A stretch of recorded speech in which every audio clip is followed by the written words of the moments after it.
એટલે કે જગતમાં જેટલી વસ્તુ દેખાતી છે એ એક પણ વસ્તુ આપણી નથી અને જે વસ્તુ આપણી છે એ આપણને દેખાતી નથી. એટલે જગતમાં જેટલી વસ્તુ આપણને દેખાય છે એના માટે આપણો પ્રયત્ન વધારે છે કે જે નથી દેખાતી એના માટે આપણો પ્રયત્ન વધારે છે. તો આપણે કહીશું કે દેખાતી જેટલી વસ્તુ છે એના માટે પ્રયત્ન વધારે છે. તો જેટલી વસ્તુ આખી દેખાય છે એ વસ્તુ તમારી સાથે કેટલી આવશે એ મોટો અહીંયા પ્રશ્ન જ છે. અને કઈ વસ્તુ સાથે નથી આવવાની અને કઈ વસ્તુ સાથે આવવાની છે, જે વસ્તુ સાથે આવવાની છે એના માટે આપણો પ્રશ્ન ચિહ્ન એ છે કે આપણો પુરુષાર્થ એની પાછળ કેટલો છે. મને લાગે છે કે કદાચ આપણે બિપિનભાઈ 20,000નું પેકેટ લીધું હોય ને તો આપણે 30,000માં એને વેચી નાખીએ. એમાં આપણી બધાની બુદ્ધિ ચાલે. કદાચ કોઈ મોટું ઇવેન્ટનું કામ હોય ને અંજલભાઈ તો એને પણ આપણે એકદમ સરસ રીતે જયભાઈ પાડી દઈએ છીએ આપણે. પણ કદાચ આત્મા ઉપર લાગેલા કર્મોની રજ આપણે કયા જન્મમાં સાફ કરશું અહીંયા પ્રશ્ન ચિહ્ન છે કે એ આત્મા પર લાગેલી કર્મની રજ કઈ રીતે પ્રાપ્ત થાય.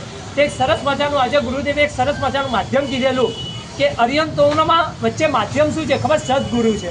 એ સદગુરુની આંગળી તમે લોકો પકડી લો ને તો મને લાગે છે કે તમારે હાઈવે ઉપર ચાલવું નહીં પડે, તમારી હાઈવે ઉપર ગાડી દોડી જશે.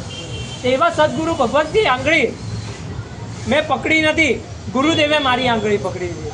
કારણ કે મારું તો એવું કંઈ સદભાગ્ય નથી કે હું ગુરુદેવની આંગળી પકડું, પણ ગુરુદેવે પણ કદાચ કોઈ પૂર્વજન્મનો કોઈ ઋણાનુબંધ મારો બાકી રહી ગયો હશે અને એ પૂર્વનો ઋણાનુબંધ આ જન્મમાં મારા પર પૂરો કર્યો અને મારા ઉપર દ્રષ્ટિ નાખી અને કદાચ 8 વર્ષ પહેલાં કદાચ આ જગ્યાએથી મેં પ્રયાણ કર્યું હતું. પણ એ પ્રયાણ કઈ રીતે કરેલું હતું ખબર કે ભગવાન અનંતા જન્મમાં ગમે તેટલા પ્રયાણ કર્યા પણ હવે આ વસ્તુને એક વખત લાત મારું છું તો આ વસ્તુને ક્યારે પાછું જોવું નહીં એવું મને એક વખત સામર્થ્ય આપશે. અને કદાચ પ્રભુની એવી દ્રષ્ટિ કૃપા વરસી અને સરસ મજાનો ગુરુદેવનો વિયોગ થયો. એના પછી ગુરુ ભગવંતે પણ સરસ મજાનું અમારા જીવનમાં યોગક્ષેમ કર્યું.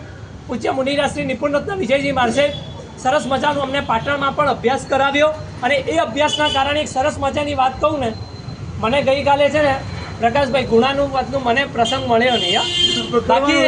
બાકી ગુણાનુવાદનું મારી ખૂબ ભાવના હતી.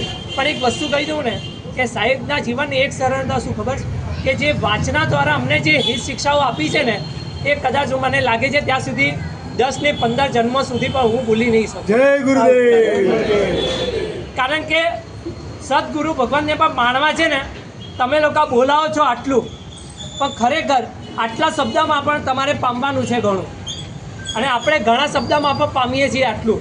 બસ આજે જો અહીંયા ગુરુ ભગવાનના પગલાં થયા હોય તો બધા એક નિયમ લેજો કે સદગુરુ ભગવાન પાસે બોલાવીએ આટલું અને આપણે પામીએ આટલું. બસ એટલું ભાવના સાથે વિરમું છું. પિતરાજની આરામ